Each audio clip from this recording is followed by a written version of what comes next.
అందరికీ నమస్తే అండి. వైఎస్ఆర్ కాంగ్రెస్ పార్టీ వాళ్ళది ఒక ఘనత సాధించారు ప్రస్తుతానికి.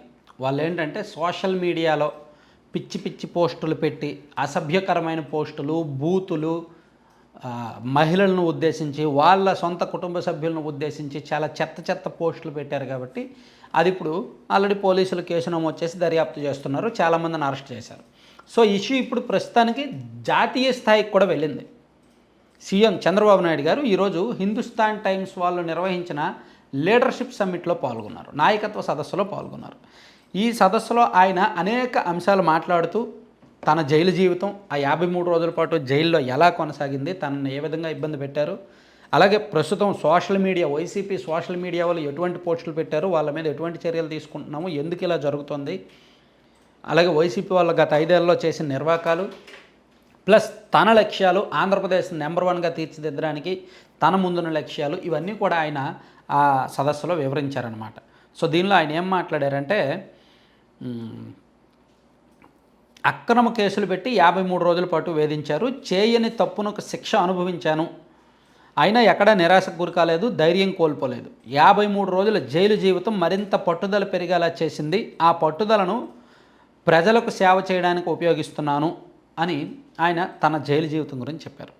అట్లాగే సోషల్ మీడియా గురించేమో, సోషల్ మీడియాలో విపరీత ధోరణులు కనిపిస్తున్నాయి, వ్యక్తిత్వ హననం జరుగుతోంది, మహిళలను కించపరిచే విధంగా పోస్టులు పెడుతున్నారు, మమ్మల్ని మాత్రమే కాదు సొంత చెల్లి తల్లిని కూడా బూతులు తిట్టిస్తున్న వాళ్ళని ఏం చేయాలి అని వైసీపీ వాళ్ళు సోషల్ మీడియాలో పెట్టిన పోస్టుల అంశాన్ని, సో దేశవ్యాప్తంగా కూడా చర్చ జరగాలి, అటువంటి పార్టీ ఇటువంటి చెత్త కల్చర్, ఈ చెత్త సోషల్ మీడియా పోస్టుల మీద దేశవ్యాప్తంగా చర్చ జరగాలి, వైసీపీ అంత దారుణంగా వ్యవహరించింది అనే అంశాలను లేవనెత్తారనమాట.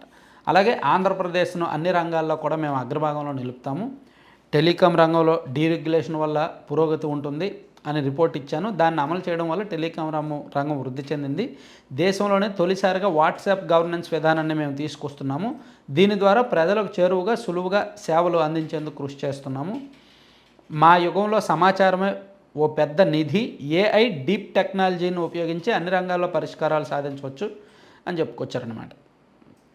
సో ఇక్కడ అలాగే ఇంకొక కీలకమైన అంశాన్ని ఆయన వెల్లడించారు, మా కూటమి సుదీర్ఘకాలం కొనసాగుతోంది అని చెప్పారు.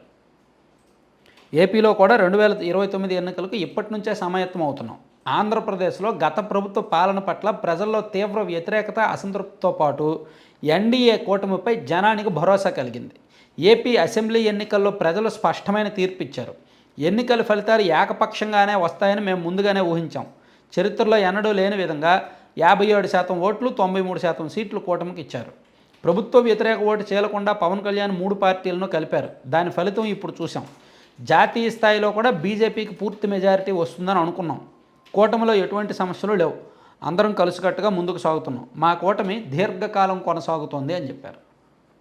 అంటే కూటమిని ఇంకో ఎన్నిక కూడా కొనసాగిస్తే 2029లో కూడా వీళ్ళు కూటమిగానే ముందుకు వెళ్తే, మరోసారి జగన్మోహన్ రెడ్డి గారు ఓడిపోతే ఇక వైసీపీ బెడద శాశ్వతంగా ఉండదు అని ఈ పార్టీ కూటములు నమ్ముతున్నాయి.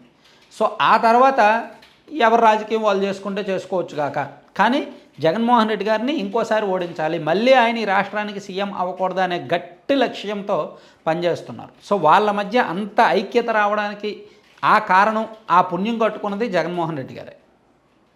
Thank you.